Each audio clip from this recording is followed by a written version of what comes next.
Hey everybody, welcome back to Gideon Stuff. Today we're taking a look at the Gerber Slimsada. I know. A Gerber? Gideon? Why are you still showing Gerbers on the channel? I know guys, Gerber and me do not have a good track record, but I'm going to spoil things a little bit for you. This one isn't terrible. So, let's go ahead and get this review started. I know, I can't believe I said that either. Okay, size comparisons. Start us off with our rats. There's the uno y dos. Cool. Not a big knife, but definitely not what I would consider a small knife either. It's a pretty average sized pocket knife, I suppose. Let's bring out our Civivis. There's the Praxis, and there's the Elementum. Right on.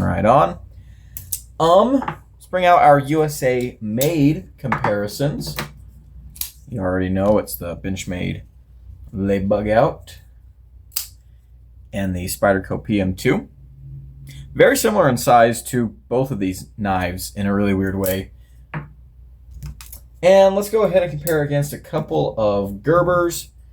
Let's bring out the flat iron.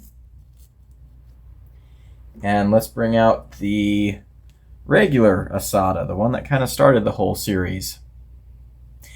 There we go. Now, I have reviewed this knife on the channel before, a long time ago, years ago. It remains to this day one of the worst knives I have ever reviewed.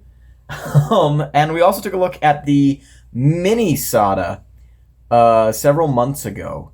A year ago. Oh my goodness, time flies. But yeah, this is the Slimsada, the third entry in the series. What are we looking at here for our materials? Well, we have a, oh gosh, what do we want to call this blade shape? We have a blade of D2 steel. We've got a micarta scale here. It is a steel frame lock, steel pocket clip, micarta over travel stop, aluminum highlights there, and we are running on bearings. Okay guys, so I realized that I forgot to do a blade length measurement. So let's go ahead and do that. Sharpened edge here coming in at, just over 3 inches. Just the tiniest hair over 3 inches. We'll call it 3 1/8. And then overall blade length is just shy of 3.5 inches. So this is definitely what I'd call a full-size folding knife. There you go. Use that information wisely, I guess. I don't even know what I'm saying anymore. All right, let's go cut some stuff. Alrighty, guys. The time has come. Review cutting for the Gerber Slimsada. Probably the best Gerber knife I've reviewed in a while. Might be well, it's not the best Gerber knife I've ever reviewed. That would go to the Gerber Strong Arm. This might be the best Gerber folding knife I've ever reviewed. Now, is that high praise? Let's find out. Okay, so let's go ahead and start with the action. So this is running on bearings. You have a blade hole for deployment, pill-shaped hole. You've got excellent access to it. It's nice and sharp. Thumb flick works very well. Reverse flick works exceptionally well. Very good action. The detent itself is actually not that bad either. We have a very slight amount of detent lash, but not too bad. The detent strength is pretty cool.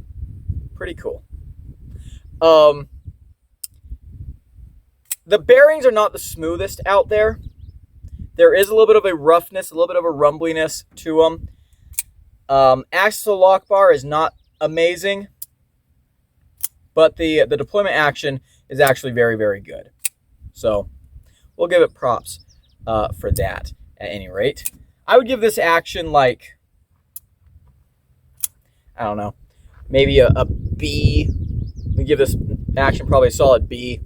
And that is like S tier is like, you know, ungodly like Shirogorov or Koenig kind of action. And then A tier would be like very good Wii action. I'd put this in B. It's definitely a step above some other Gerbers that I have felt, but it's functional, but it's not amazing. It's not blowing me away. We'll say that much. The access to the hole is really good though. That's what pushes it from a from a C tier to a B tier. Okay, that was more explanation than you probably wanted. Let's go ahead and talk about the ergos. So the knife has really interesting ergonomic lines. It's got kind of this really big, prominent belly here. It kind of looks a little bit weird. But the ergos are actually pretty good. I do like the way this knife feels in my hand. It's a little bit slim. There are some hot spots, especially for, really engaged, heavy-duty cutting. But the ergos, by and large, are fine. You do have an area here that you can choke up into if you want to get finer control over that edge. Yeah, the ergos are fine.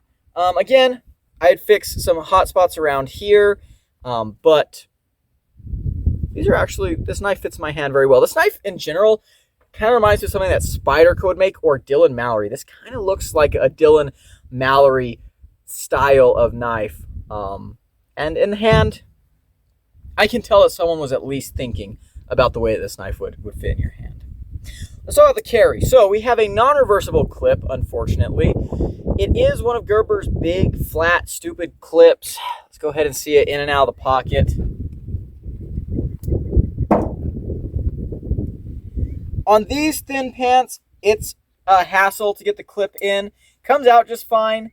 Going in, you've got to be really, really careful about it. The knife itself, there's not much showing.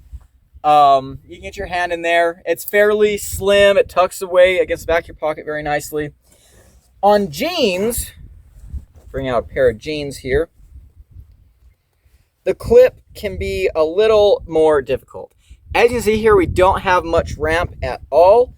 And these are even kind of thin jeans. These are not the thickest jeans out there. But you've got to be pretty deliberate with putting that clip in your pocket. It's not the worst thing ever, but it could be improved. And if you are wearing like kind of standard thickness jeans, it's going to be very, very obnoxious to you. I wouldn't say it's a deal breaker, but the clip could definitely be improved greatly. Okay, let's go ahead and cut some stuff. Start off with our cardboard. As always, we have a D2 blade here, kind of a modified sheep's foot drop point, whatever you want to call it. D2 steel, full flat grind.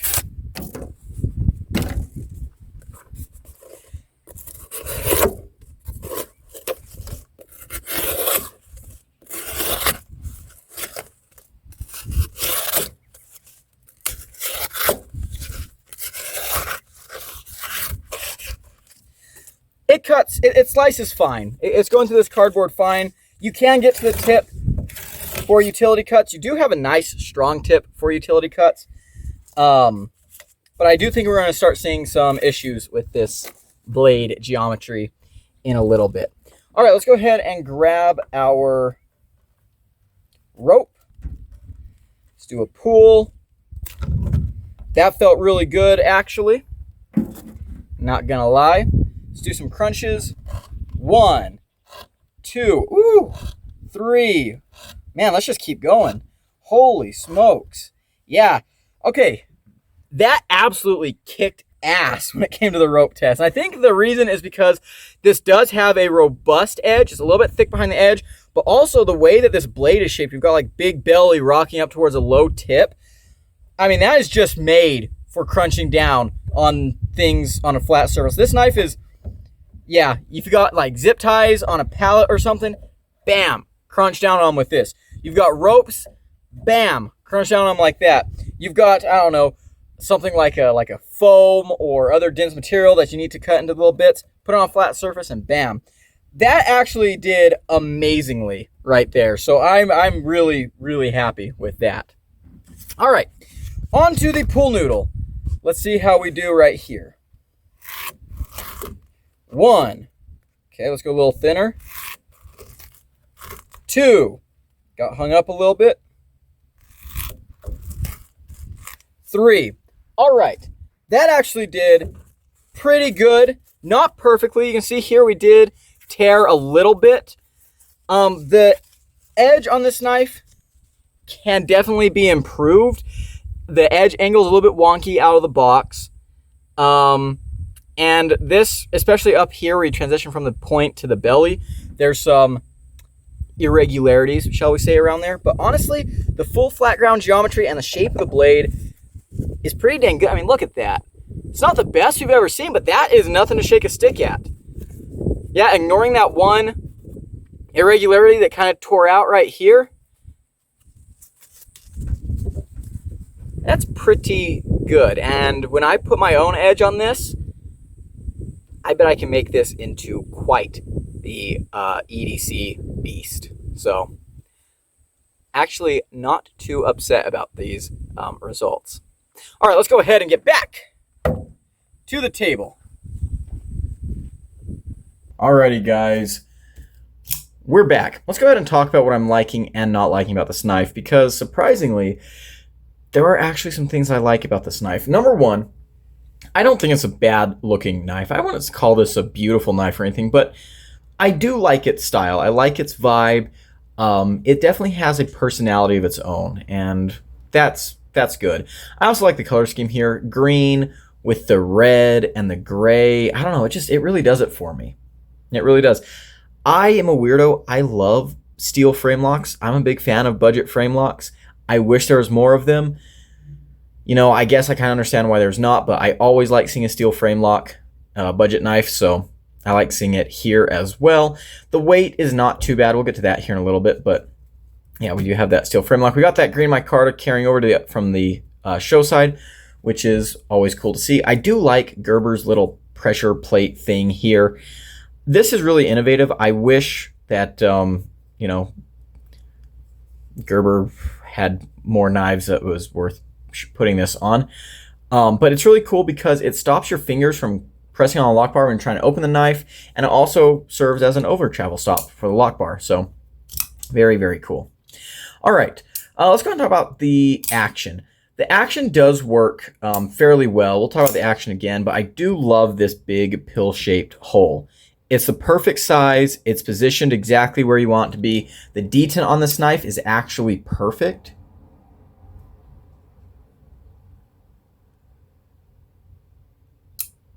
Very nice, strong detent. Works well for that reverse flick. Thumb flick also works really, really well. And this hole is big enough and sharp enough on the edges that if you're wearing gloves or something, you'll be able to catch it and slow roll it without any issue. So I really do enjoy that.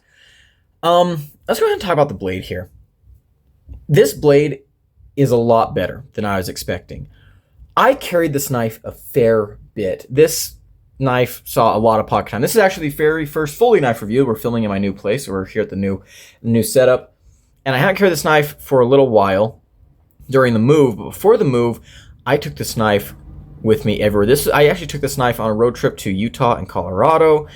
I was using this knife around camp, around my house, at work. This knife saw a lot of use, and I was actually really impressed with this blade.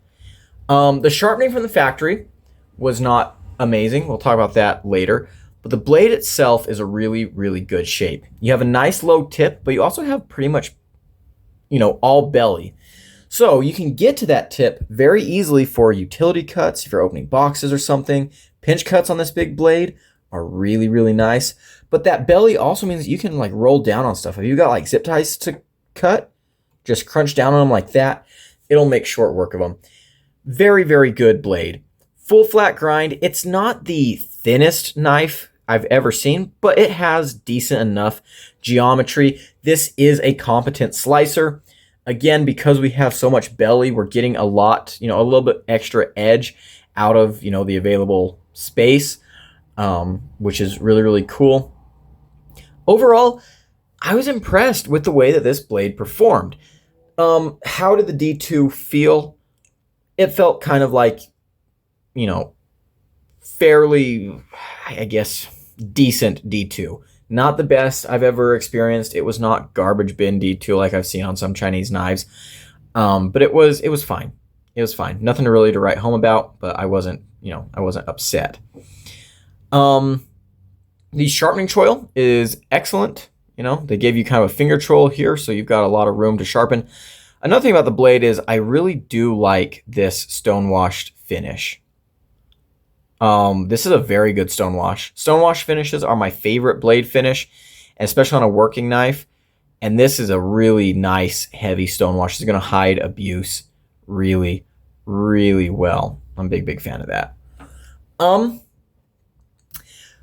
ergonomics. Let's come ahead and move on to ergonomics. The knife looks a little bit goofy. Got like this big hump right here kind of coming out of nowhere.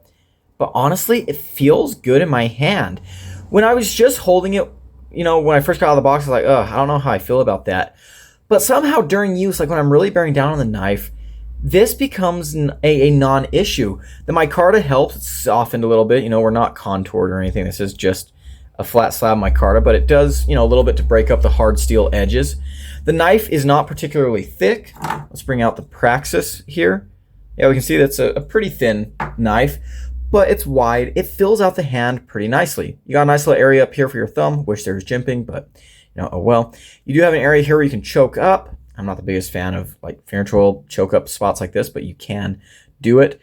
The ergonomics work out nicely. I'm not going to say they're the best ergos ever, but they work well enough.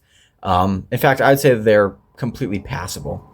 The clip being big and kind of wide means it doesn't, you don't feel it in your hand as much. It's low profile. Like to see that.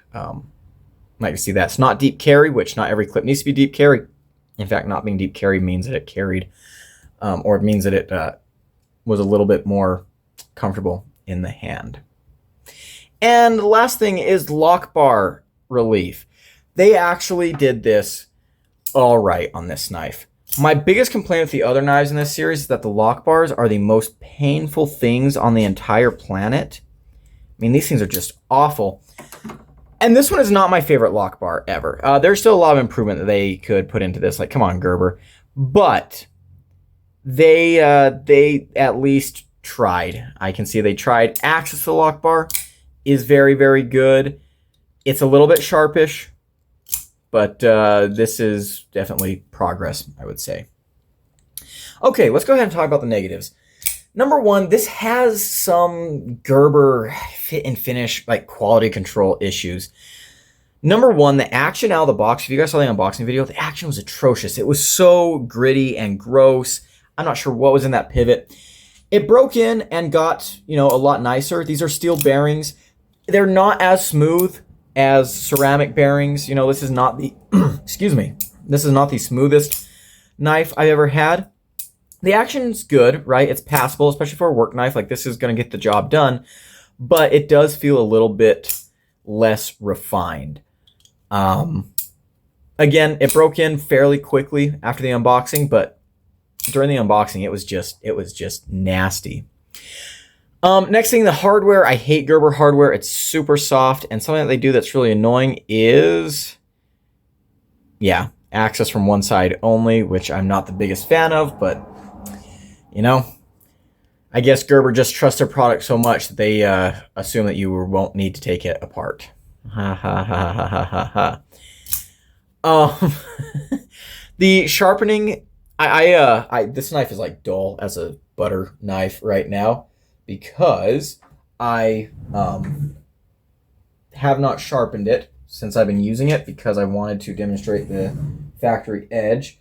I don't have any paper here to show it, but yeah, it needs to be resharpened for sure. This thing is leg dead. But we can see that the bevel on this side,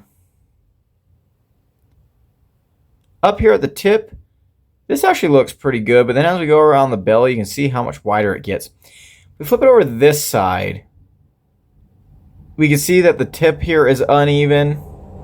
The whole bevel, like all the way down on this side, is really, really uneven, which did hinder the cutting performance. Now, when I do resharpen this, which is probably going to be, maybe not tonight, I'm tired, but when I do get around to it, this will probably be a slicing demon. I'm going to put a fairly low angle edge on here, sharpen it up real nice. I think this is going to be an excellent performer. But yeah, from the edge, from the factory, the edge was not the best. Again, it's not horrible. Like, it's not the worst edge I've ever seen. But it was definitely sharpened in a way that was wonky enough that I could feel it during use. And just one side to the other is pretty uneven.